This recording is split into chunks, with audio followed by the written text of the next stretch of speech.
ഒരു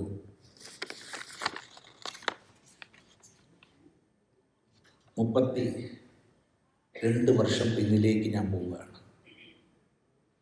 ഈ ഇരുന്നെടുത്തുന്ന 1994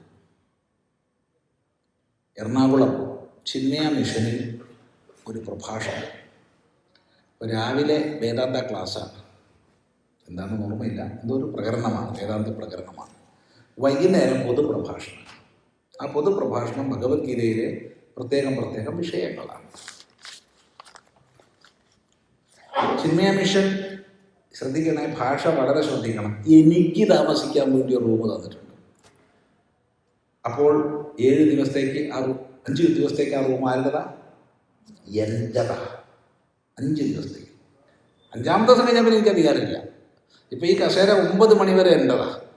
9 കഴിഞ്ഞാൽ ഇത് എൻ്റെ കസേര എന്ന് പറഞ്ഞാൽ ഈ ക്ഷേത്രത്തിൻ്റെ പ്രവർത്തകർ എന്നെ തല്ലും. 9 മണി വരെ ഇതെൻ്റെ കസേരയാണ്. 9 കഴിഞ്ഞാൽ 1 മിനിറ്റ് എനിക്കിതിൽ അധികാരമില്ല. ഇത് ഓർമ്മിക്കണേ എല്ലാവർക്കും വേണ്ടിയാണ് പറയണത്. നമുക്കൊക്കെ നമ്മുടെ സീറ്റ് ഇരിക്കാൻ വെച്ച സമയം വരെ മാത്രമേ ഉള്ളൂ. അതിനിടയ്ക്ക് വല്ലതും ചെയ്തുകൊള്ളാം. ഇരിക്കട്ടെ.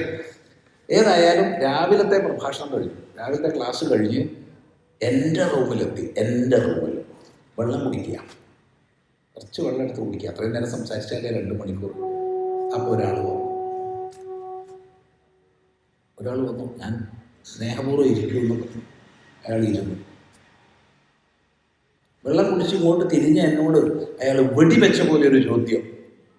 നിങ്ങളെപ്പോലുള്ള സന്യാസിമാർ ഈ പ്രസംഗിച്ച് നടക്കുകയല്ലാതെ സമൂഹത്തിന് വേണ്ടി എന്ത് ചെയ്യും?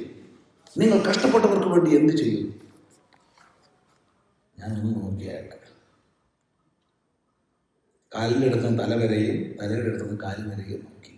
ഞാൻ പറഞ്ഞു, ഞാൻ ഒന്നും ചെയ്യുന്നില്ല. ഞാൻ എന്താ ചെയ്യണമെന്ന് അയാൾ അറിയിക്കേണ്ട ആവശ്യം എനിക്കില്ല. നിങ്ങളോട് തീർത്തു പറയുന്നു, ഞാൻ എന്ത് ചെയ്യുന്നു എന്ന് അയാൾ അറിയിക്കേണ്ട ആവശ്യം എനിക്കില്ല. ഞാൻ എന്ത് ചെയ്യുന്നു എന്ന് എനിക്കറിയാം. നിങ്ങളോട് പറയുകയാണ്, വേറെ ആരോടും പറയുകയല്ല, നിങ്ങളോട് പറയുകയാണ്. എനിക്ക് ദിവസവും ദക്ഷിണ കിട്ടും. ചില ദിവസം കുറേ പൈസ കിട്ടും, ചില ദിവസം കുറച്ച് പൈസ കിട്ടും. ചില പരിപാടികളൊക്കെ കഴിയുമ്പോഴത്തേക്ക് കൈ നിറയെ പൈസ ഉണ്ടാകും. പിറ്റേ ദിവസം ഉച്ചയാകുമ്പോഴത്തേക്ക് ഇത് മുഴുവൻ കഴിയും. മരുന്ന് വാങ്ങാൻ വരുന്നവർ, മകളുടെ വിവാഹത്തിന്, വീട് നന്നാക്കാൻ, ആശുപത്രിയിൽ അഡ്മിറ്റ് ചെയ്യാൻ, സംശയമുള്ളവർ വരും കൂടെ. ഇതൊന്നും കൂടാതെ എത്രയോ മക്കളെ പഠിപ്പിക്കുന്നുണ്ട് രഹസ്യമായി. ഇതൊന്നും അവനോട് പറഞ്ഞു കൊടുക്കേണ്ട ആവശ്യമില്ല. അതുകൊണ്ട് ഞാൻ പറഞ്ഞു, ഒന്നും ചെയ്യുന്നില്ല. ചേട്ടാ നിങ്ങളെന്താ, പേരെന്താ? പേര് പറഞ്ഞു, എന്തോ ഒരു പേര് പറഞ്ഞു, വലിയ പേരൊക്കെയാണ്, നമ്മളിവിടെ പറയണില്ല. നിങ്ങൾ എന്ത് ചെയ്യുന്നു? ഞാനൊരു പെൻഷനാണ്. പെൻഷൻ എത്ര രൂപ കിട്ടും മാസത്തിൽ? 6000 രൂപ കിട്ടും. ശ്രദ്ധിക്കണേ, 1994 94 6000 രൂപ കിട്ടും. 6000 20% സമം 1200 രൂപ. നിങ്ങൾ 1200 രൂപ പാവങ്ങൾക്ക് വേണ്ടി ഉപയോഗിക്കുന്നുണ്ടോ? ഇതന്നെയാണ് ചോദ്യം. ഞാൻ പറഞ്ഞു, ഇല്ല. നേരത്തെ പറഞ്ഞല്ലോ എൻ്റെ മുറിയാണ്, മനസ്സിലായില്ല? ഞാൻ പോയി വാതിലിൻ്റെ ബോൾട്ട് പോട്ടിട്ടു. മുകളിലത്തെ ടവർ ബോൾട്ട് ഇട്ടു, താഴത്തെ ടവർ ബോൾട്ട് ഇട്ടു. സത്യം പറയാം നിങ്ങളോട്, മനുഷ്യ നിങ്ങൾ 600 രൂപ ചിലവഴിക്കുന്നുണ്ട് പാവപ്പെട്ടവർക്ക് വേണ്ടിയിട്ട്. ഈ സ്വരത്തിലൊന്നുമല്ല, ഭാവമൊക്കെ മാറി, നോട്ടം കണ്ണൊക്കെ മാറി. ഈ കണ്ണൊന്നും അല്ല. ഇല്ല, അതിൽ കുറയ്ക്കാൻ തുടങ്ങി. 60 രൂപ ചിലവാക്കണ്ടോ? ഇല്ല. മനുഷ്യൻ നിങ്ങൾ 6 രൂപ ചിലവാക്കണ്ടോ? ഇല്ല. 6000 രൂപ പ്രതിമാസം പെൻഷൻ കിട്ടുന്ന നിങ്ങൾ 6 രൂപ പോലും പാവപ്പെട്ടവർക്ക് വേണ്ടി കൊടുക്കുന്നില്ല. എന്നിട്ടാണോ നിജമായ വരുമാനമില്ലാത്ത എന്നോട് ചോദിക്കണത്? എനിക്ക് നിജമായ വരുമാനമില്ല. ആരെങ്കിലും എന്തെങ്കിലും ദക്ഷിണ എന്നാണോ? ഇല്ലെങ്കിൽ ഇല്ല. ഇയാൾ ആകെ അങ്ങോട്ട് ബോധം കെട്ട് വീഴുമെന്ന് വരെ എനിക്ക് പേടിയായി. ഇനി മേലൊരു സന്യാസിയോട് ചോദിക്കുക, ഇല്ല. ഞാൻ ഡോറ് തുറന്നു കൊടുത്തു. ഇയാളൊരു പോക്ക് പോയിട്ടുണ്ട് ഭഗവാന്. MG റോഡിൽ അടക്കം കുഴി ഉണ്ടായിരുന്നാണ് സംശയം. ആ ജാതി പോക്ക. ചിലർ ചോദിക്കും, സ്വാമി അങ്ങനെയൊക്കെ പറയാൻ പാടുണ്ടോ, നിങ്ങളൊരു സന്യാസിയല്ലേ? പിന്നെ അയാൾ എന്നോട് അങ്ങനെ പറയാൻ പാടുണ്ടോ? ഞാൻ ഒരു സന്യാസിയല്ലേ? അങ്ങോട്ടും ഇങ്ങോട്ടും ഒരുപോലെയാണ്. വലത്തെ കരണത്തടിച്ചു കിട്ടിയാൽ ഇടത്ത് കാണിച്ചു കൊടുക്കുന്നവരല്ല ഞാൻ. അത് വേറെ ആൾക്കാരോട് വായി കൈയിട്ടാ കടിക്കാത്തവനല്ല ഞാൻ. യഥാമാം പ്രപദ്യത്തെ താം തഥൈവ ഭജാമ്യഹം. ആര് ഏത് രീതിയിലാണോ ഇങ്ങോട്ടും സമീപിക്കുക ആ രീതിയിലായിരിക്കും അങ്ങോട്ടും. അതാണ് ഭഗവാൻ ശ്രീകൃഷ്ണൻ നമ്മളെ പഠിപ്പിച്ചത്. ഇപ്പൊ സ്വയം ചെയ്യുന്ന ആൾ ഒരിക്കലും മറ്റൊരാളുടെ നിങ്ങൾ എന്ത് ചെയ്യുന്നു എന്ന് ചോദിക്കില്ല. സ്വയം ചെയ്യുക എല്ലാത്തിനും കഴിയും. സ്വാമി എനിക്ക് അത്ര ധർമ്മശാസ്ത്രബോധം ഇല്ല. വേണ്ട. ചുറ്റുപാടുള്ളൊരു 4 വീട്ടില് കുട്ടികളെ വിളിച്ചിരുത്തിയിട്ട്, മക്കളെ സന്ധ്യയ്ക്ക് നാമം ജപിക്കാം, മാമിയെ കൂടാട്ടോ, അല്ലെങ്കിൽ മാമിയെ കൂടാട്ടോ, നമുക്കൊന്ന് ഒത്തുകൂടുക എന്ന് പറഞ്ഞൂടെ? 4 കുട്ടികളോട് അതിലൂടെ 40 ആവില്ലേ, 400 ആവില്ലേ? വലിയ ഖണ്ഡന ഖണ്ഡകാദ്യം അദ്വൈത സ്ഥിതി ഒന്നും പഠിപ്പിക്കണ്ട, മാണ്ഡൂക്യ ഉപനിഷത്തൊന്നും പഠിപ്പിക്കണ്ട. മക്കളെ ഒന്ന് ഇരുന്ന് നാമം ജപിക്കുക. അല്ലെങ്കിൽ വേണ്ട, വീടിൻ്റെ ചുറ്റുപാടുള്ള കുട്ടികളെയൊക്കെ ഒന്ന് വിളിച്ചു കൂട്ടുക, നമുക്ക് അടുത്തുള്ള ക്ഷേത്രത്തിൽ ഒന്ന് പോവുക, എങ്ങനെയാ തൊഴേണ്ടതെന്ന് ഞാൻ കാണിച്ചു തരാം. എന്നിട്ട് അവർക്ക് പ്രത്യേകമായിട്ട് പായസമൊക്കെ ഒന്ന് വാങ്ങിക്കൊടുക്കുക, പ്രസാദമൊക്കെ ഒന്ന് വാങ്ങിക്കൊടുക്കുക. മക്കൾക്ക് അത് മതി, അവരാകൃഷ്ടരാവും. ഇത് ചെയ്യൂ. ഇത് ചെയ്യാൻ ആർക്കാ കഴിയാത്ത?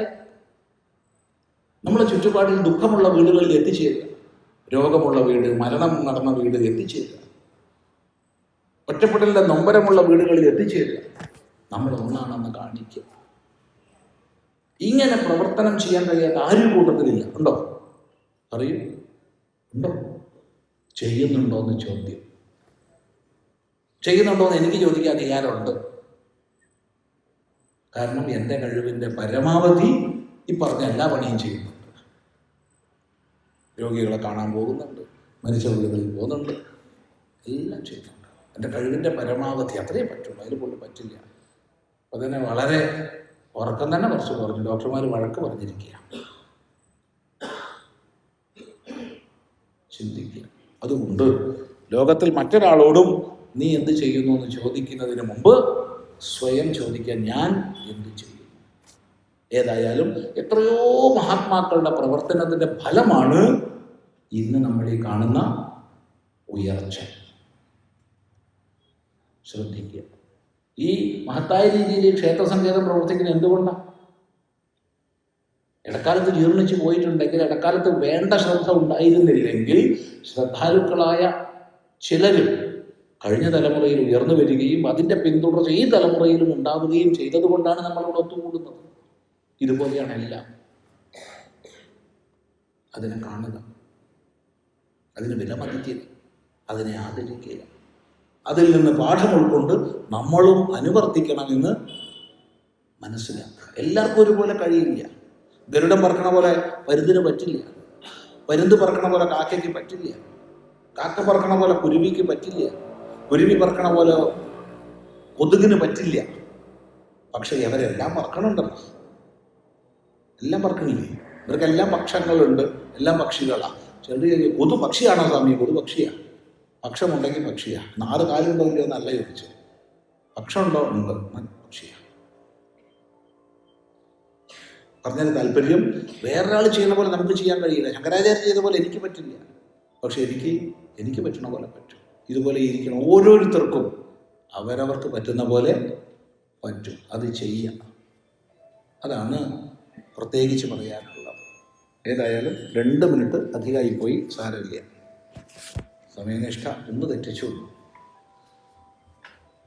ഓം ഭദ്രം കർണേഭിഃ ശൃണുയാമദേവാഃ ഭദ്രം പശ്യേമാക്ഷഭിർയജത്രാഃ സ്ഥിരൈരംഗൈസ്തുഷ്ടുവാംസസ്തനൂഭിർവ്യശേമ ദേവഹിതം യദായുഃ സ്വസ്തി ന ഇന്ദ്രോ വൃദ്ധശ്രവാഃ സ്വസ്തി ന പൂഷാ വിശ്വവേദാഃ സ്വസ്തി നസ്താർക്ഷ്യോ അരിഷ്ടനേമി സ്വസ്തി നോ ബൃഹസ്പതിർദധാതു. ഓം ശാന്തി ശാന്തി ശാന്തി. ഓം ഗുരുർബ്രഹ്മ ഗുരുർവിഷ്ണു ഗുരുർദേവോ മഹേശ്വരഃ ഗുരു സാക്ഷാത് പരം ബ്രഹ്മ തസ്മൈ ശ്രീ ഗുരവേ നമഃ.